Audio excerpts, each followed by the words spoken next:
Well, hello everyone, and welcome to the Horror Snob. My name's Michael James. I am the Horror Snob, here wishing all of you dads out there a very happy Father's Day weekend.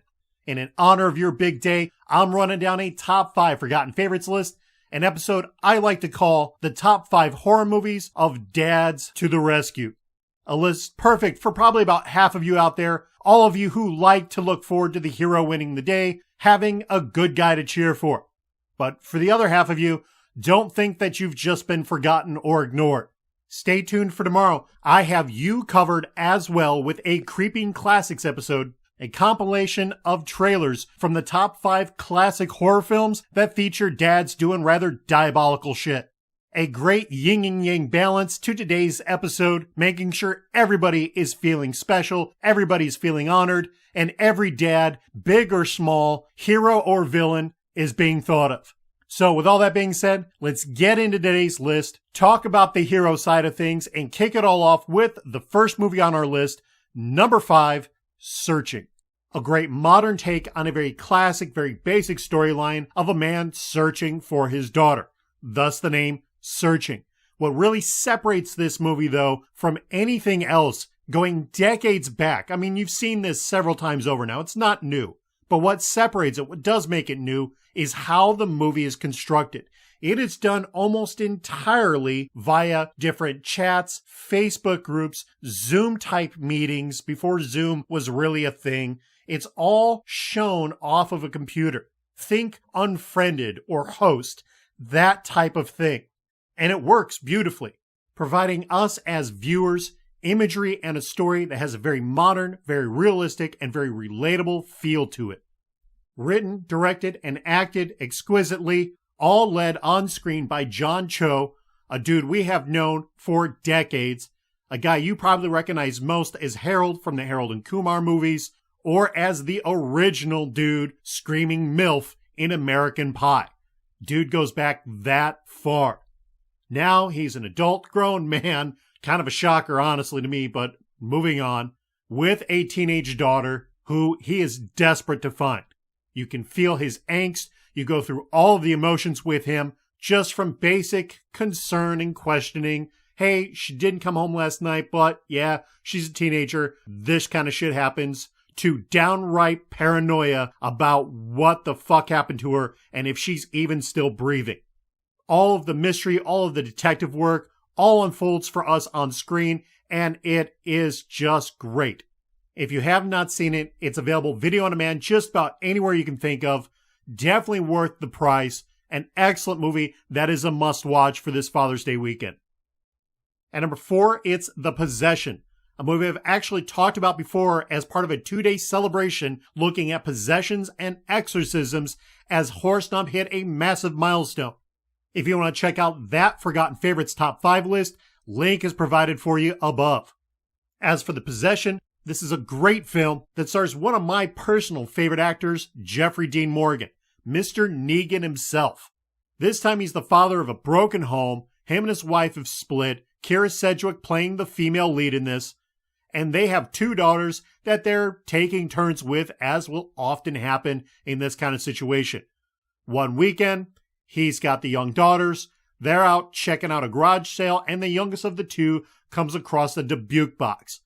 Now, if you don't know anything about Dubuque boxes, this is where the based on the true story comes into play, because it is an actual thing. The young girl gets her hands on it, and from that point forward, shit just gets horrible for her. Dad, desperate to help her, desperate to save his daughter, does everything he can, going above and beyond, reaching out to communities he has never even known existed to find people, to find specialists who can help him. People that tell him about the spirit that was trapped within the box and how she has let it out and thus allowed it to possess her. If you're looking for something that's got legit scares to it and great effects, this is a quality movie for you. If you're looking for a film that's well shot, well acted, well scripted, this is a quality film for you too. A fantastic cast with Jeffrey Dean Morgan and Kira Sedgwick and even Madison Davenport, somebody who, as she's up and coming in the ranks, is becoming more and more prominent to us as horror fans, especially with her work on the From Dusk Till Dawn TV series. A great movie that's well worth a watch any time of year, but more perfect this weekend with Father's Day. Check it out. Available on Netflix if you have the service, and if not, you can watch it for free on either Pluto or Plex. And number 3, it's Insidious, a movie I'm sure you're already pretty familiar with. James Wan, Lee Wanell, they're the masterminds behind this thing. Names synonymous with the Saw franchise and the Conjuring universe. These guys don't just make horror films, they make horror franchises. I've said it before, I will continue saying it because it's true. Insidious, another series, another franchise unto itself, and it all started with this first film, which features Patrick Wilson in that father figure role, who late into the movie has to do a deep dive into the realm of the dark in order to save his kid. Another scenario not too dissimilar from what we just talked about from Jeffrey Dean Morgan in The Possession, but obviously there are some differences. If you like this type of film, if you like the kind of work that people like James Wan and Lee Wanell have been putting out over the last several years, this is going to be a great movie for you. And if by chance you have not seen it yet, no better opportunity than this weekend. Check it out, available on Netflix. It is absolutely a must-watch. And number 2, it's A Quiet Place, a movie many of you should be very familiar with right now as the sequel just recently finally released. A great series of films so far between the two, but this first one certainly is befitting of something for a heroic father on Father's Day. John Krasinski, Emily Blunt, they're the leads in this, married couple in real life. Krasinski himself also directed this film and did a fantastic job with it. A great piece of horror fiction that offers a plausible, possible, apocalyptic end to our world as we know it, all centered around this singular family, this couple and their kids, and with their chemistry on screen, it offers a great deal of realism, of relatability for us as viewers. Meaning everything else in connection also then becomes relatable, possible, plausible, upping the scare factor.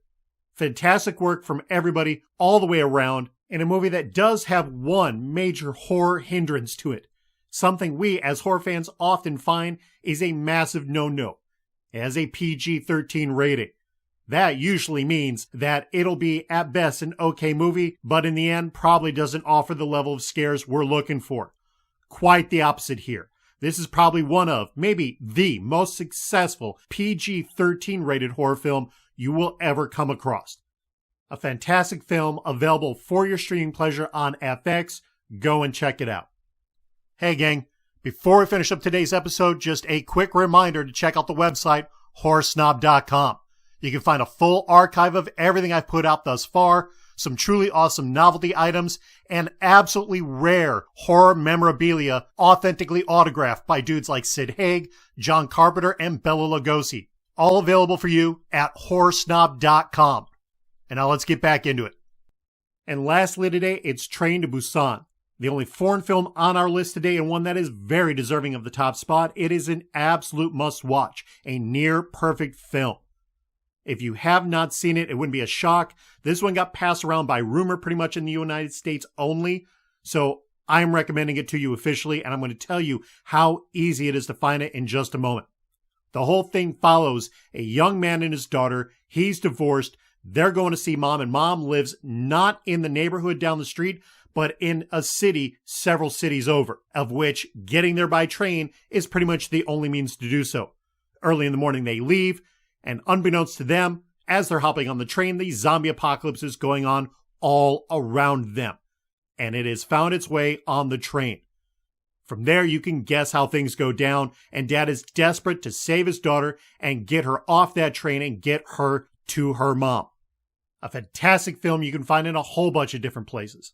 Hulu and Shudder if you have the services, and if not, you can find it for free on Tubi, Crackle, or Pluto. A priority watch for this Father's Day weekend. Alright, that's it for me today. As always, I invite you to take a moment, hit that subscribe button and the bell, stay up to date with all the reviews, rankings, previews, trailers, everything I pump out on a regular basis. And while you're at it, hit me up on social media as well. Twitter, Instagram, Facebook. I'm across the board on all your favorite social media platforms, always pumping out new things every single day. One more time, my name's Michael James. I am the Horror Snob. As always, I thank you for tuning in, and we'll see you next time.